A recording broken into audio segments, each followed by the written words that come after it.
Nieve Fernandez était une humble institutrice aux Philippines qui n'avait aucun projet de mener une guerre. Mais survint alors l'occupation japonaise pendant la Seconde Guerre mondiale qui bouleversa son monde, la forçant à devenir quelqu'un qu'elle n'avait jamais imaginé. Sa détermination a laissé une empreinte dont le monde se souvient encore aujourd'hui. Avant que la Seconde Guerre mondiale n'atteigne les Philippines, Fernandez menait une vie difficile mais stable, le genre de vie que la plupart des gens autour d'elle connaissaient bien. Elle est née vers 1906 dans la campagne de Leyte, une île où la plupart des gens vivaient loin des villes et dépendaient de la terre et de la mer pour survivre. Les Philippines à cette époque ressentaient encore fortement les effets de la domination coloniale. L'Espagne avait contrôlé les îles pendant plus de 300 ans, et quand l'Espagne partit en 1898, les États-Unis prirent le relais. Au début des années 1900, le pays était officiellement sous contrôle américain, mais la plupart des Philippins ordinaires ne voyaient guère d'amélioration dans leur vie quotidienne. La pauvreté était répandue, les routes étaient mauvaises, les soins de santé limités et beaucoup d'enfants n'allaient jamais à l'école. La vie à Leyte tournait autour de la culture du riz, de la récolte de noix de coco, de la pêche et du petit commerce villageois. Les familles travaillaient au cours de longues heures, juste pour manger, l'argent était rare et la faim était courante pendant les mauvaises saisons. L'éducation n'était ni gratuite ni facile d'accès, surtout dans les zones rurales. Beaucoup d'enfants devaient travailler au lieu d'étudier. On attendait des filles qu'elles aident à la maison, se marient tôt et restent discrètes. Très peu de femmes avaient des emplois en dehors du foyer et encore moins occupaient des postes d'autorité. Fernandez se distinguait parce qu'elle était devenue institutrice, l'une des rares professions respectables ouvertes aux femmes instruites à l'époque. Enseigner dans le Leyte rural n'avait rien à voir avec les salles de classe modernes. Les écoles étaient souvent de petites huttes en bois ou des espaces empruntés sans bureaux, sans livres et parfois sans craie. Une seule enseignante pouvait s'occuper de 30 à 50 enfants d'âges différents dans une seule pièce. Les enseignants étaient très peu payés et souvent avec des mois de retard quand ils étaient payés. Beaucoup survivaient en cultivant des légumes, en élevant des poules ou en comptant sur l'aide des villageois. Malgré ces difficultés, l'enseignement comptait énormément. Pour beaucoup d'enfants, l'école était le seul endroit où la vie semblait organisée et pleine d'espoir. Fernandez enseignait la lecture, l'écriture et le calcul de base, mais elle enseignait aussi la discipline et la routine dans un monde plein d'incertitudes.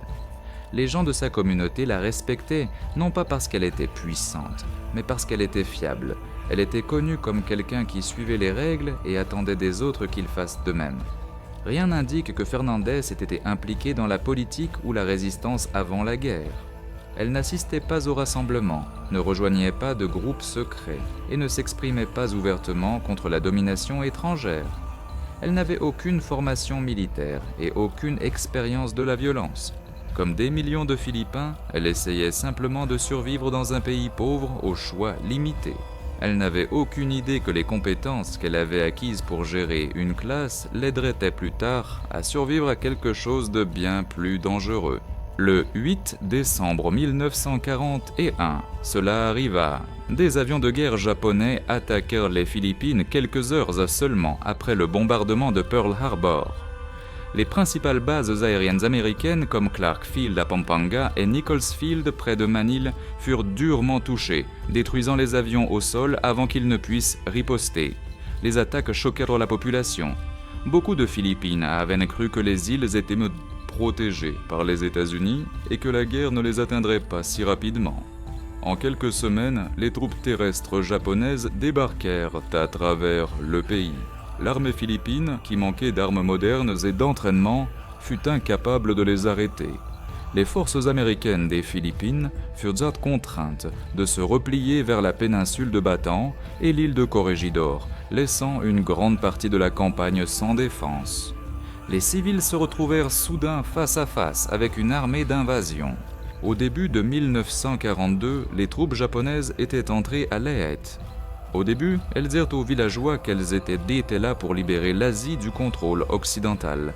Des affiches, des discours et des ordres parlaient d'unité et de coopération, mais la réalité devint claire très rapidement. Les soldats japonais prenaient le riz, le bétail et les outils sans paiement. Les radios furent interdites parce qu'elles pouvaient recevoir des nouvelles étrangères. Des couvre-feux furent imposés, et quiconque était surpris dehors après la tombée de la nuit risquait l'arrestation, ou pire. Les gens étaient battus pour des raisons mineures. Les personnes soupçonnées d'aider la résistance étaient torturées pour obtenir des informations. Des exécutions avaient lieu dans des espaces publics pour effrayer des villages entiers et les forcer à l'obéissance. Les écoles furent parmi les premières institutions touchées.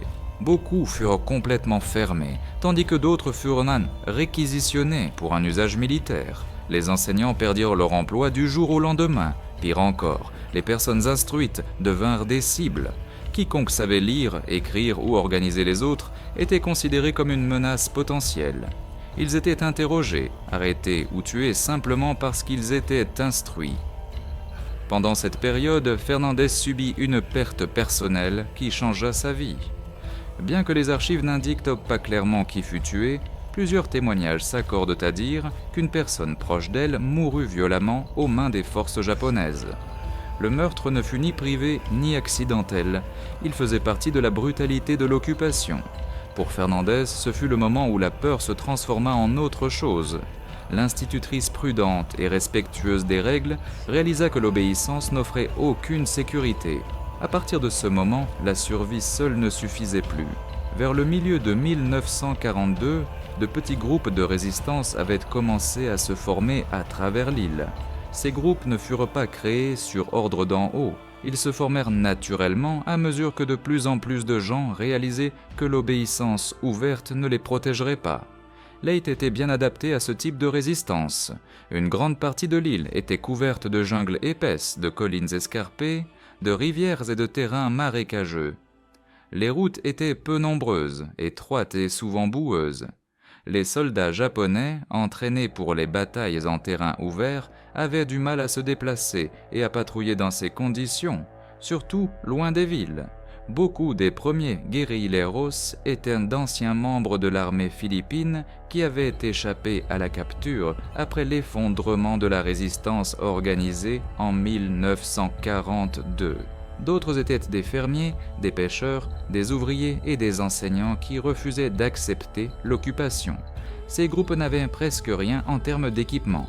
La plupart n'avaient pas de radio pour contacter d'autres unités. Ils n'avaient pas d'uniforme, ce qui facilitait le camouflage mais rendait l'organisation difficile.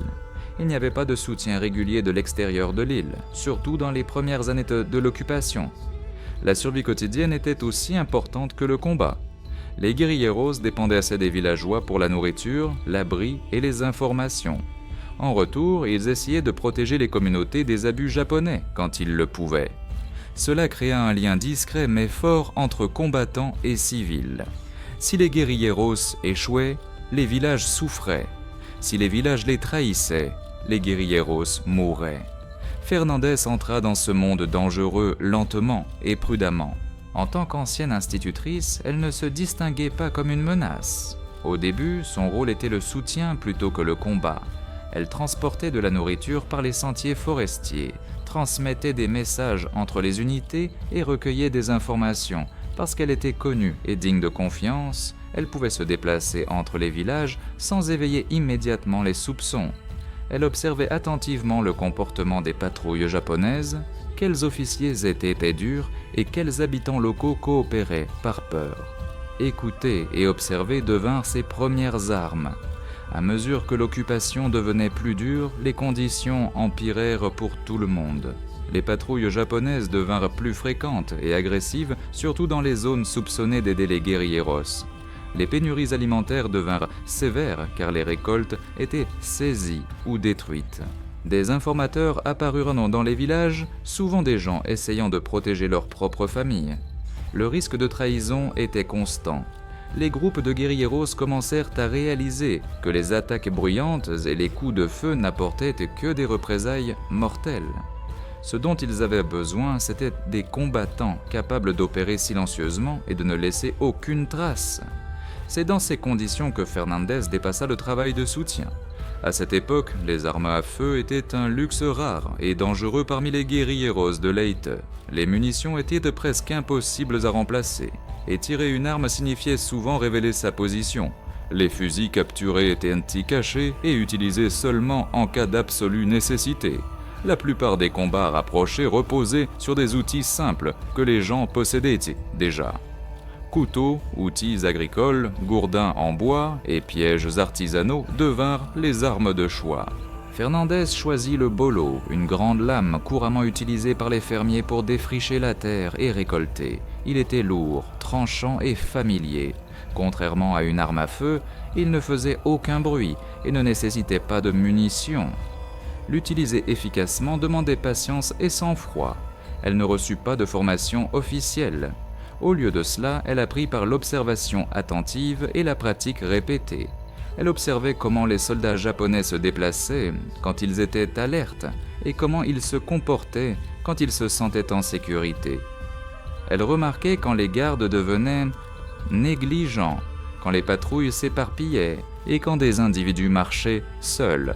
Elle comprit que la survie dépendait d'un contrôle strict. Chaque mouvement devait être planifié. Chaque attaque nécessitait un chemin de fuite clair. Il ne pouvait y avoir ni hésitation ni erreur. Son attention ne portait pas sur la bravoure, mais sur la certitude. Elle n'attaquait que lorsqu'elle savait qu'elle pouvait réussir et disparaître sans laisser de traces. Elle privilégiait les endroits où l'environnement jouait en sa faveur. Les sentiers étroits de la jungle forçaient les soldats à marcher les uns derrière les autres. Les traversées de rivières les ralentissaient et limitaient leur vision. Les hautes herbes et les arbres épais offraient une couverture. Ces endroits lui permettaient de frapper rapidement et de disparaître avant que les autres ne puissent réagir. Avec le temps, les unités japonaises opérant dans ces zones commencèrent à signaler d'étranges pertes. Des soldats disparaissaient en portant des messages, des ravitailleurs ne revenaient pas au camp, de petites patrouilles disparaissaient sans aucun coup de feu ni témoin. L'incertitude était pire qu'une bataille ouverte. La peur se répandit parmi les troupes parce que la menace ne pouvait être ni vue ni prédite. Personne ne savait d'où viendrait la prochaine attaque, seulement qu'elle pouvait survenir à tout moment. Sans le vouloir, Fernandez était devenu un symbole de résistance silencieuse, et les forces d'occupation commençaient à le ressentir. À la fin de 1942, elle ne se déplaçait plus seule à travers les forêts de Leyte. La pression du danger constant avait forcé les groupes de guerrilleros à s'organiser plus soigneusement, et son expérience faisait d'elle quelqu'un en qui les autres avaient confiance. Elle rassembla une petite unité qui opérait au cœur de l'intérieur de l'île, loin des routes et des villes. La plupart des témoignages estiment la taille de son groupe à 10 à 15 combattants, principalement des hommes adultes qui avaient soit échappé à la capture plus tôt dans la guerre, soit rejoint la résistance après avoir été témoins des abus japonais. Ils acceptèrent son commandement non pas à cause de son sexe ou de son origine, mais parce qu'elle avait prouvé qu'elle pouvait planifier des attaques et ramener les gens vivants. Fernandez ne se comportait pas comme un commandant militaire traditionnel. Elle ne faisait pas de longs discours et ne faisait pas appel à la politique. Son leadership était pratique et axé sur la survie. Elle planifiait les déplacements avec soin, choisissant des chemins qui évitaient les villages quand les patrouilles étaient proches et utilisant le terrain pour rester cachée. Elle insistait sur la discipline parce que les erreurs pouvaient coûter des vies. Ses combattants apprirent à se reposer quand c'était possible, à se déplacer silencieusement et à éviter d'attirer l'attention. La violence n'était jamais utilisée par vengeance ou par orgueil. Chaque attaque avait un objectif clair, comme briser les lignes d'approvisionnement, éliminer des chefs de patrouille dangereux ou créer la confusion parmi les forces d'occupation. Plutôt que de chercher la confrontation directe, son unité se concentrait sur l'affaiblissement progressif du contrôle japonais. Ils évitaient les combats ouverts, qui auraient entraîné de lourdes représailles. Au lieu de cela, ils ciblaient les moments où de petits groupes de soldats étaient isolés ou négligents. Cette approche réduisait les risques et permettait aux groupes de rester actifs pendant de longues périodes, ce qui était rare pour des unités de guérilla opérant sans soutien extérieur. Les commandants japonais réagirent en resserrant le contrôle sur la population civile. Les villages proches des zones soupçonnées d'abriter des guérilleros étaient interrogés à répétition. Les hommes étaient attachés et interrogés. Les personnes accusées d'aider les combattants étaient combattues, emprisonnées ou tuées devant les autres en guise d'avertissement. Ces actions causèrent une peur et une souffrance profondes. mais elles eurent aussi un effet que les occupants n'avaient pas prévu. Au lieu de retourner les villageois contre la résistance, la cruauté poussa davantage de gens à la soutenir. Les familles locales commencèrent à travailler discrètement avec Fernandez et ses combattants. Les fermiers les prévenaient quand les patrouilles arrivaient. Les pêcheurs partageaient les informations recueillies le long de la côte. Les villageois cachaient les combattants dans des granges, des forêts et des huttes abandonnées. La nourriture était rare. Pourtant, les gens partageaient le riz, les tubercules et le poisson séché parce qu'ils croyaient que les guérilleros étaient leur seule protection. Cette coopération discrète créa un réseau qui permit à la résistance de survivre malgré le danger constant. Alors que la guerre se poursuivait en 1943, les histoires sur Fernandez commencèrent à se répandre au-delà de Leyte. Les réseaux de guérilleros partageaient des récits de ces attaques et les officiers du renseignement américain opérant secrètement aux Philippines collectaient ces rapports. Certains affirmèrent plus tard qu'elle avait tué des centaines de soldats japonais. Ce nombre fut largement répété, surtout après la guerre, mais il ne peut être prouvé. Les archives militaires japonaises de Leyte furent endommagées ou détruites, et les combats de guérilla ne permettaient pas un décompte précis des victimes. Ce qui peut être confirmé, c'est que ces actions causèrent de véritables perturbations sur plusieurs années. Les itinéraires des patrouilles japonaises changèrent. Les soldats se déplaçaient en groupes plus importants, ce qui ralentissait les opérations et épuisait les effectifs. La peur affectait le moral, surtout dans les zones où son unité était active. Sa réputation ne fut pas construite sur un seul événement dramatique, mais sur une pression constante. Elle survécut assez longtemps pour mener des attaques répétées, s'adapter aux conditions changeantes et rester active jusqu'à l'effondrement du contrôle japonais. La légende grandit parce que son histoire était facile à retenir. Une petite femme mal équipée, utilisant une simple lame pour combattre une armée puissante, captivait l'imagination des gens. Bien que les chiffres exacts puissent être exagérés, leur signification ne l'est pas. Son impact fut réel, et sa présence força les occupants à traiter la campagne de Leyte comme un territoire hostile plutôt que conquis.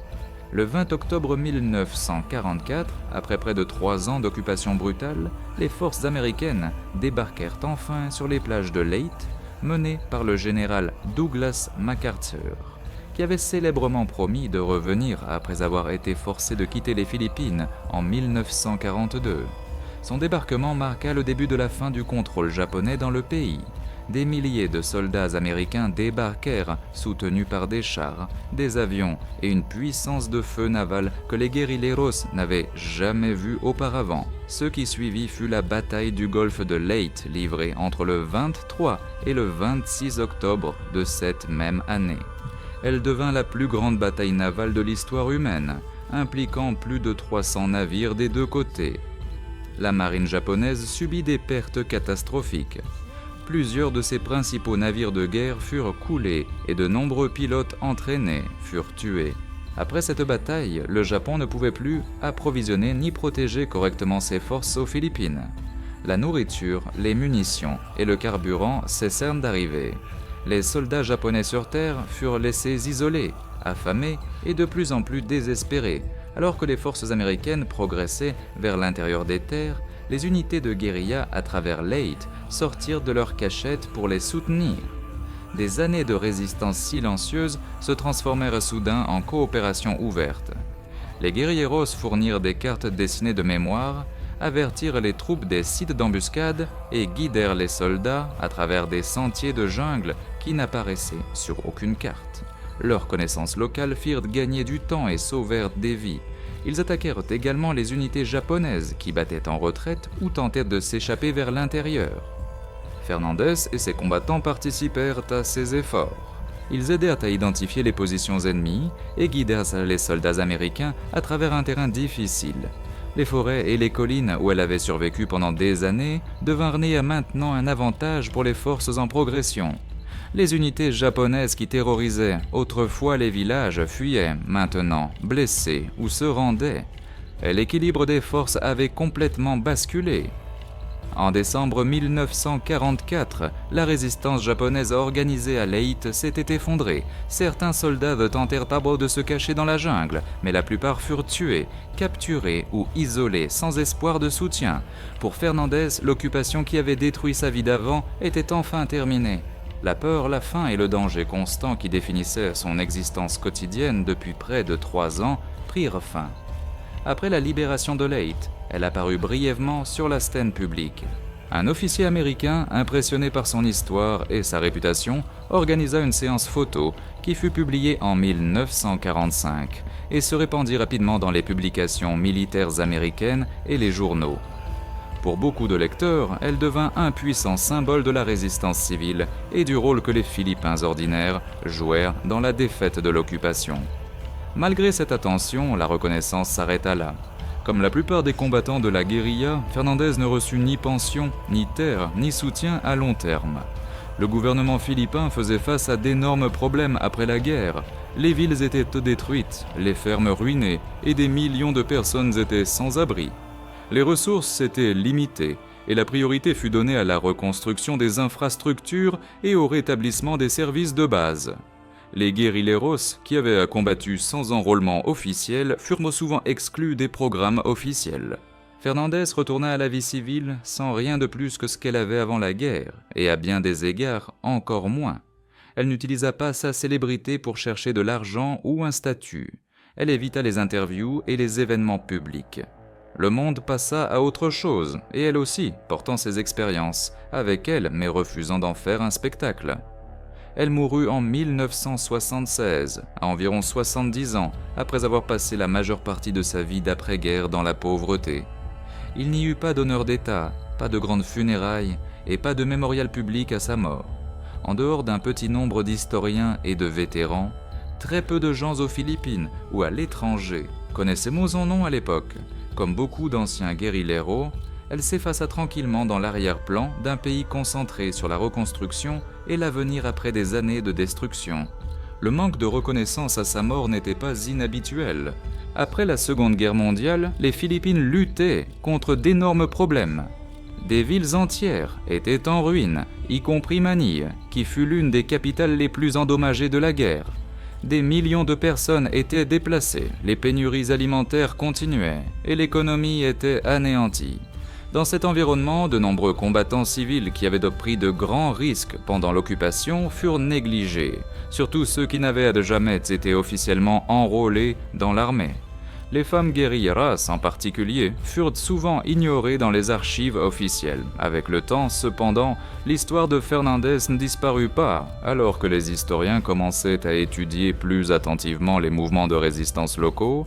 Son nom réapparut dans des documents, des photographies et des témoignages de survivants. Des écrivains et des éducateurs utilisèrent sa vie pour expliquer comment la guérilla aux Philippines dépendait de gens ordinaires plutôt que de soldats professionnels. Son histoire contribua à remettre en question l'idée que la guerre n'est façonnée que par les généraux et les armées. Elle montra comment des individus sans pouvoir ni ressources pouvaient quand même faire la différence grâce à leur détermination et leur connaissance du terrain.